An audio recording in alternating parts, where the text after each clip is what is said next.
ఇతని పేరు Immadi Ravi, the creator of iBomma.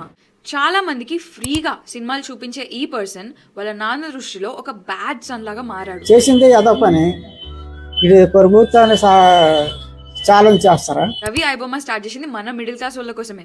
Because మనకు మూవీస్ అంటే చాలా పిచ్చి. అండ్ ఇప్పుడు అది చూడాలంటే నువ్వు 200-250 రూపీస్ పెట్టి చూడాలి. హీరోలకి హీరోయిన్లకి ఎక్కువ రెమ్యూనరేషన్ ఇవ్వడం వల్ల మూవీ బడ్జెట్ పెరుగుతుంది, దానివల్ల టికెట్ ప్రైస్ కూడా పెరుగుతుంది.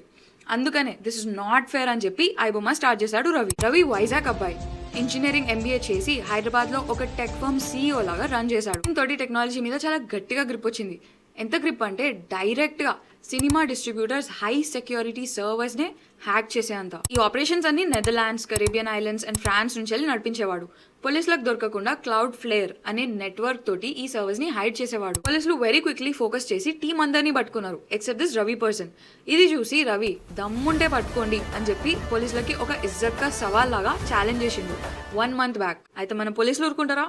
ఇంటర్నేషనల్ లెవెల్కి పోయి అతని డిజిటల్ ఫుట్ ప్రింట్ మొత్తం ట్రాక్ చేసి అతను ఫ్రాన్స్ నుంచి హైదరాబాద్ వస్తున్నాడు అని చెప్పి తెలుసుకున్నారు. కూకట్పల్లిలో రవిని పట్టుకుని అరెస్ట్ చేశారు.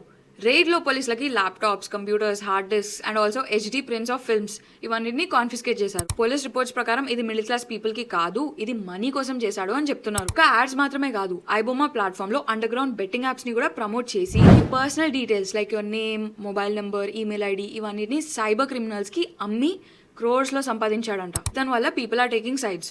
The ones who say what he did is correct and the ones who support the cine artist. ఇప్పుడు చెప్పండి, మీరే సైడ్ లో ఉన్నారు?